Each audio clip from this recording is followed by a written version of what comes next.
What's poppin' YouTube? Welcome to my channel, Astro Finesse.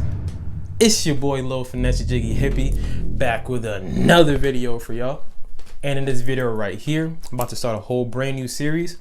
Looking at y'all comments and getting all the questions I've been getting from y'all, I noticed that a lot of people still don't understand how the houses work, how it correlates with the sign, what the houses means, how to look at your birth chart, understand the horizons and the hemispheres and all the other stuff. So this is gonna be an introduction video to how the house system works and how houses in your birth chart are read. So after this video, I'm gonna have an individual video of each house, the first house, second house, third house. But this is an introduction for beginners because we have a lot of new subscribers. We have a lot of people that are just starting off their journey of self-knowledge, self-understanding. So first of all, shout out to y'all for joining us, this community, this astrology community, joining us into self-love, self-knowledge, into knowing who we are on a deep astrological level. So if you don't know how to do this, by the way, if you're just starting off your journey, brand new, if nobody put you on, why it's so important to look at your birth chart. If you don't know how to read what it means to have your Mars sign, your Venus sign, all these other signs in your chart, don't worry, I got you. But there's a couple of videos, I'll put the link in the description. You have to watch them first to become hip to the knowledge of what I'm about to talk about right now. So to start off, this is an introduction video to the houses. And what we're going to talk about in this video is going to be something called quadrants and hemispheres. That's how we're going to look at the birth chart and we're going to kind of cut it up into different sections. And each section represents an area of life. So understand that the sign in astrology, the sign is the energy. The house is the area of life where it gets manifested, the area of life. So to start off, we're going to split these into hemispheres first. So we have an eastern hemisphere and a western hemisphere. Now, understand the rising sign is where the sign was rising on the eastern horizon. So the eastern hemisphere is on the left side of your chart. So where your rising sign is, that's where the eastern hemisphere is. So cutting the chart from the top to the bottom, so from the 9th house down to the 3rd house, anything on the left side of your chart is the eastern hemisphere. So we'll call that the Aries section. And when I'm saying this is because if you have a lot of planets in your eastern hemisphere, you're going to be the type to be more self-motivated, to be more self-driven. Understand that the positions of your planets in your chart also have a specific meaning. That's why I always say astrology gets hella deep. It's all about really taking the time to really try to break things down in your own way to understand how things work and correlate. So the eastern hemisphere, if you have an eastern hemisphere dominant chart, means that most of your planets are on the left side of your chart, the eastern hemisphere. That's that like I said, the Aries side. So you're not going to be so codependent. You're going to be more into yourself, more self-driven, self-motivated, more independent, more doing things and starting things up from yourself, by yourself kind of thing. That's what the eastern hemisphere represents. Now going on the opposite of the eastern is the western, and that is the right side of the chart. So on the compass, I know it's backwards and flipped. In astrology, the birth chart, eastern is on the left, the western is on the right. So the right side, the western hemisphere, which is from the 4th house going all the way up to the 9th house, the right side, that we'll call that the Libra side. Because remember, the points in astrology that are most important in the birth chart is the 1st house, the 4th house, the 7th house, and the 10th house. So we talked about the 1st house, the rising, the eastern hemisphere, the Aries side. Now we're going to the 7th side, the 7th house, which is the Libra side. So if you have a lot of planets on the right side of your chart, which is the western side of your chart, cutting it in half from top to bottom, you'll be the more codependent type of person. You'll be the more relationship oriented type of person. You'll be more motivated when you have people around you, when you're in relationships, when you have somebody's kind of push you, when you have partnerships and in relationships kind of thing. You'll be more driven by being around people in a way. So that's how you cut it when it comes to the eastern, which is the left side of the chart, and the western, which is the right side. The Aries side, you're going to have a more independent person. The Libra side, you're going to have more codependent, more relationship oriented type person. So now cutting it in half from top to bottom. And like I said in my North Node videos and my Midheaven videos, remember how I always said the top of the chart is a part where people see, and the bottom is a private part where nobody sees. So the hemisphere that this represents is the bottom of your chart is the northern hemisphere. We'll call that the Cancer side. That's the more private side of your chart. So if you have a lot of planets in the bottom part of your chart, the Cancer side, you'll be a more private person. And this is what I have. So this kind of explains why I low-key don't be always in people's faces, always be posting, always be on the internet kind of thing.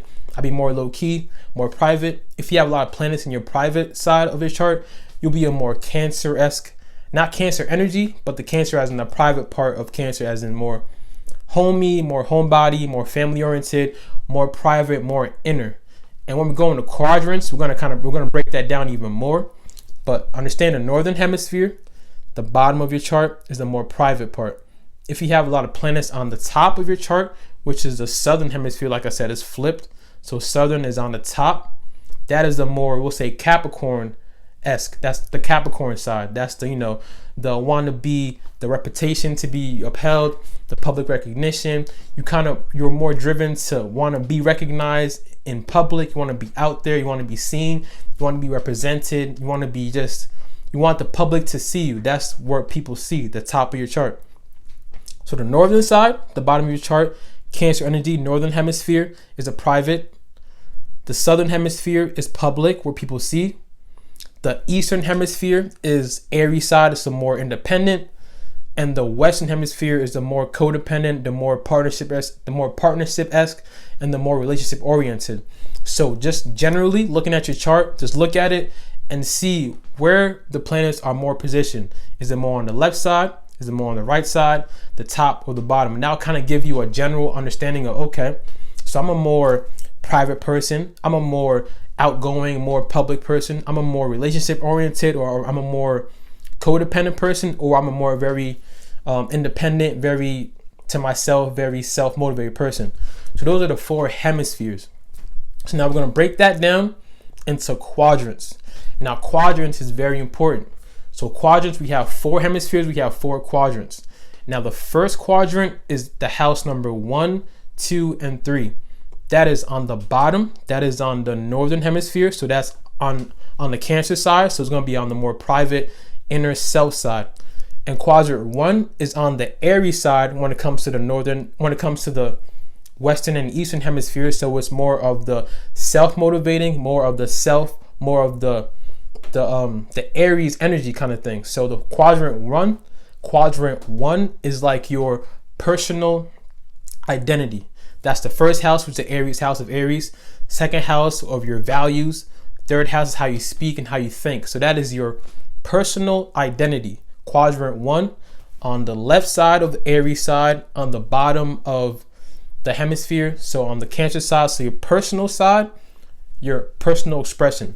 So if you look at your chart and you have a lot of planets in the quadrant 1, you have to understand that in this lifetime, you're going to be more driven to, going to be more focused on your personal identity. You'll be typed to be more personal, more private, thinking about your values, thinking about things that help you on the inner self. Remember, it's under the horizon. It's on the Cancer side of the horizon. So your personal identity. Moving on to the quadrant number 2, which is houses number 4, 5, and 6. That is on the Libra side when it comes to the hemispheres. So it's going to be your personal expression. It's not the outer expression because it's not on top of the chart. It's your personal expression. So we go from the personal identity to knowing who we are, what we value, how we communicate, to now moving on to personal expression, which is like 4th house, your family, 5th house, creativity, 6th house, being of service, your coworkers, working in that kind of environment. So it's like socializing in a more personal, intimate manner. Your family, personal, like you know how 5th house Leo energy likes to have loyal friends. So it's like loyalty, friendships when it comes to like small groups and families, and also your work environment, your coworkers. So that's your personal expression. Personal identity, quadrant number 1, personal expression. So if you look at your chart and you have most of your planets in the second quadrant, you'll be more focused on, more geared towards, the universe will shift you towards understanding your personal expression, your 4th house energy, your 5th house energy, or your 6th house energy, personal expression. Now all this, quadrant number 1 and quadrant number 2, is on the bottom, is on the northern hemisphere. So that's that Cancer side. So that's the private.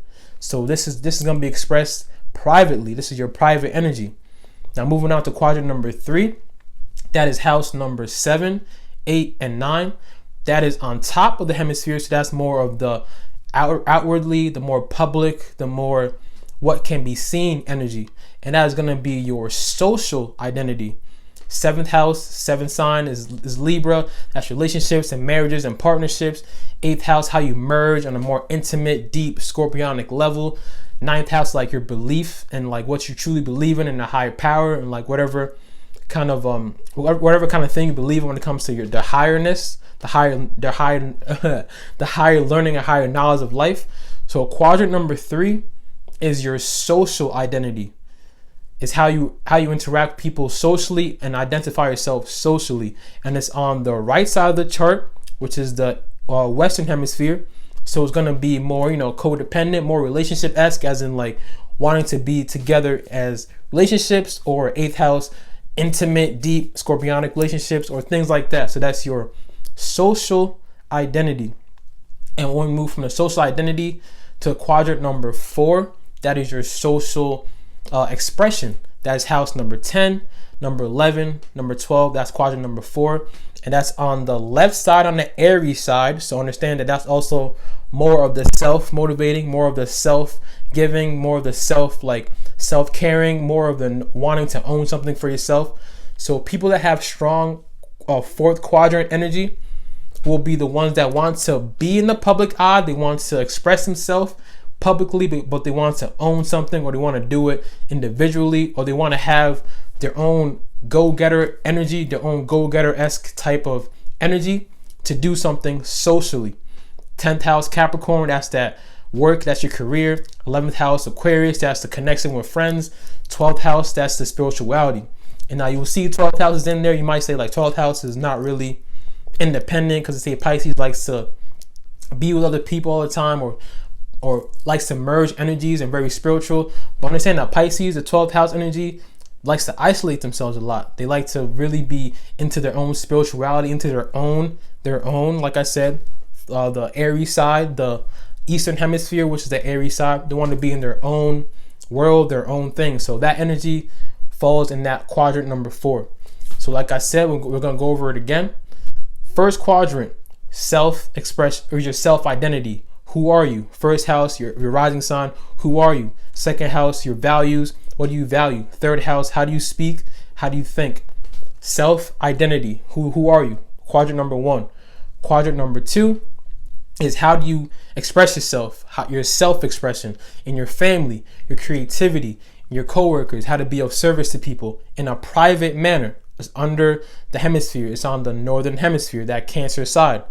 And quadrant number 3 is your social identity. Who are you socially to the world? Who are you married to? Your relationships. What do you believe in? The 7th house, Libra relationships. 8th house, Scorpio, deep, intimate, merging relationships. 9th house, higher power, higher knowledge, social, socially caring about what's going on when it comes to the world, asking the questions, truth seeking. So that is your social identity. And then the 4th quadrant is your social expression. So how do you express yourself socially? Aquarius people like to express themselves socially, care about humanitarianism and all that. 10th house energy people like to care about how they're represented in the world, like their job, their career. 12th house people really care about their spirituality, leaving outside this physical body and going into another realm about their spirituality.